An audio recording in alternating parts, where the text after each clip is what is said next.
Assalamualaikum warahmatullahi wabarakatuh. Perkenalkan, nama saya Rahmat Ridho Kurniawan, NIM 22 2018 147.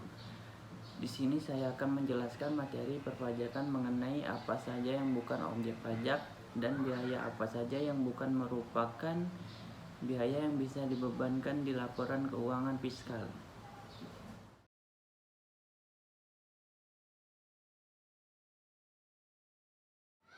Baiklah, di sini saya akan menjelaskan materi pertama mengenai bukan objek pajak. Dalam undang-undang juga diatur mengenai jenis-jenis penghasilan yang bukan merupakan objek pajak. Perkara ini diatur dalam pasal 4 ayat 3 Undang-Undang PPH. Menurut aturan itu, berikut ini daftar bukan objek pajak.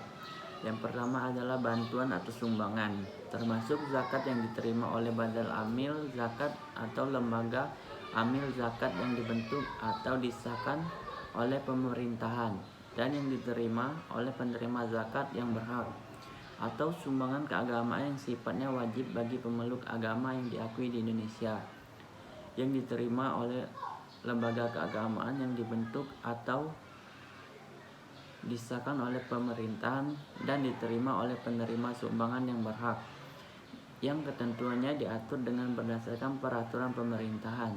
Dan yang B, harta hibah yang diterima oleh keluarga sedara dalam segaris keturunan lurus 1 derajat, badan keagamaan, badan pendidikan, badan sosial termasuk yayasan, koperasi atau orang pribadi yang menjalankan usaha mikro dan kecil, yang ketentuannya diatur dengan berdasarkan peraturan Menteri Keuangan, sepanjang tidak ada hubungan dengan usaha, pekerjaan, kepemilikan atau penguasaan di antar pihak-pihak yang bersangkutan. Yang kedua adalah warisan. Dan yang ketiga, harta termasuk setoran tunai yang diterima oleh badan sebagaimana dimaksud dalam pasal 2 ayat 1 huruf B sebagai pengganti saham atau sebagai pengganti penyertaan modal. Yang keempat, penggantian atau imbalan sehubungan dengan pekerjaan atau jasa yang diterima atau diperoleh dalam bentuk natural dan kenikmatan dari wajib pajak atau pemerintahan, kecuali yang diberikan oleh bukan wajib pajak.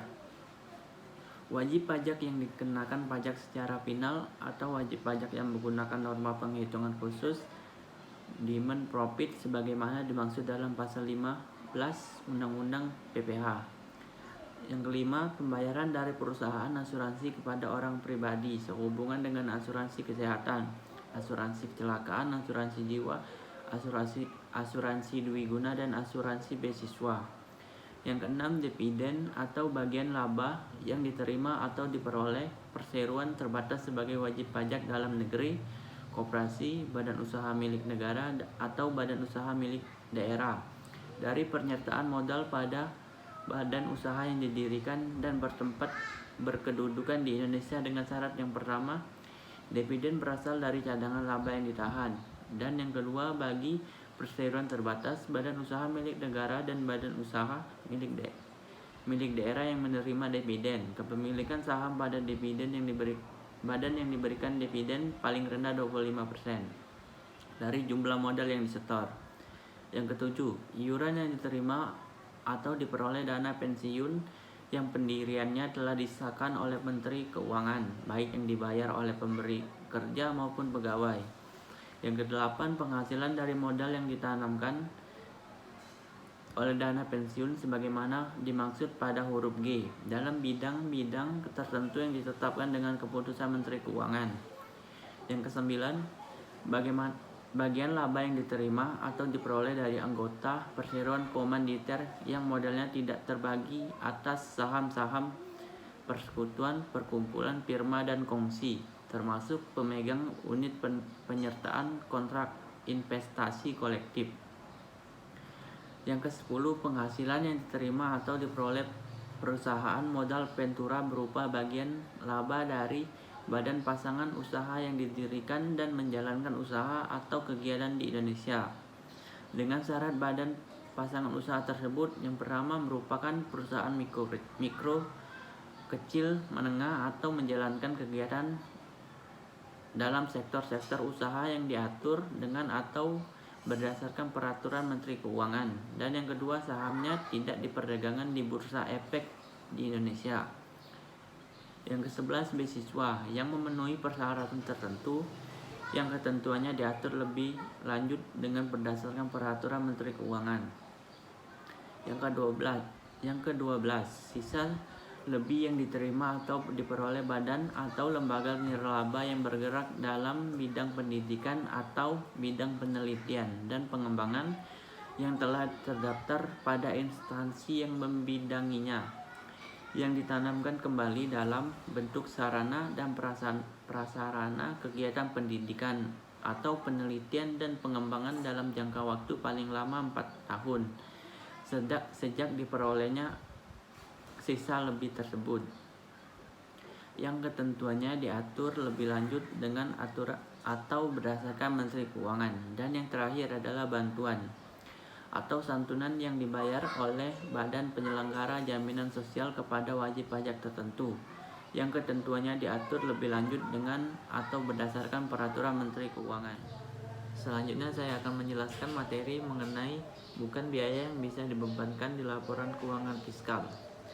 Dalam pasal 9 Undang-Undang PPh mengatur pengeluaran perusahaan yang tidak boleh dibebankan sebagai biaya secara fiskal, walaupun secara komersial diantaranya diperbolehkan. Secara ringkas, biaya yang tidak boleh dibebankan yaitu yang pertama adalah pembagian laba dengan nama dan dalam bentuk apapun seperti dividen, termasuk dividen yang dibayarkan oleh perusahaan asuransi kepada pemegang saham polis, dan pembagian sisa hasil usaha koperasi.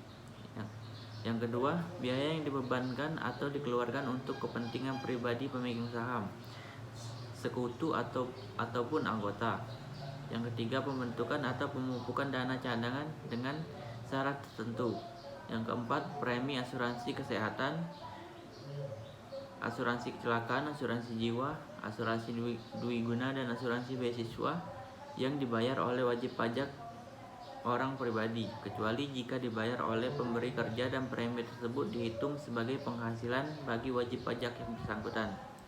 Yang kelima, penggantian atau imbalan sehubungan dengan pekerjaan atau jasa yang diberikan dalam bentuk natura dan kenikmatan, kecuali penyediaan makanan dan minuman bagi seluruh pegawai serta penggantian atau imbalan dalam bentuk natura dan kenikmatan di daerah tertentu dan yang berkaitan dengan pelaksanaan pekerjaan yang diatur dengan berdasarkan peraturan Menteri Keuangan.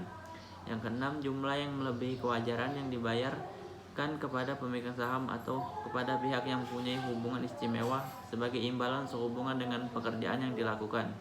Yang ketujuh, harta yang dihibahkan, bantuan atau sumbangan dan warisan. Yang kedelapan, pajak penghasilan. Yang kesembilan, biaya yang dibebankan atau dikeluarkan untuk kepentingan pribadi wajib pajak atau orang yang menjadi tanggungannya. Yang kesepuluh, gaji yang dibayarkan kepada anggota persekutuan, firma atau perseroan komanditer yang modalnya tidak terbagi atas saham. Yang ke-11, sanksi administrasi berupa bunga, denda, dan kenaikan serta sanksi pidana berupa denda yang berkenan dengan pelaksanaan perundang-undang di bidang perpajakan. Pada prinsipnya, biaya yang boleh dikurang dari penghasilan bruto adalah biaya yang mempunyai hubungan langsung dengan usaha atau kegiatan untuk mendapatkan, menagih, dan memelihara penghasilan yang merupakan objek pajak yang membebankannya. Dapat dilakukan dalam tahun pengeluaran atau selama masa manfaat dari pengeluaran tersebut. Pengeluaran tidak boleh dikurang dari penghasilan bruto, meliputi pengeluaran yang sifatnya yang pertama pemakaian penghasilan atau jumlah yang melebihi kewajaran. Sekian penjelasan dari saya mengenai materi bukan objek pajak dan bukan biaya yang bisa dibebankan di laporan keuangan fiskal. Wassalamualaikum warahmatullahi wabarakatuh.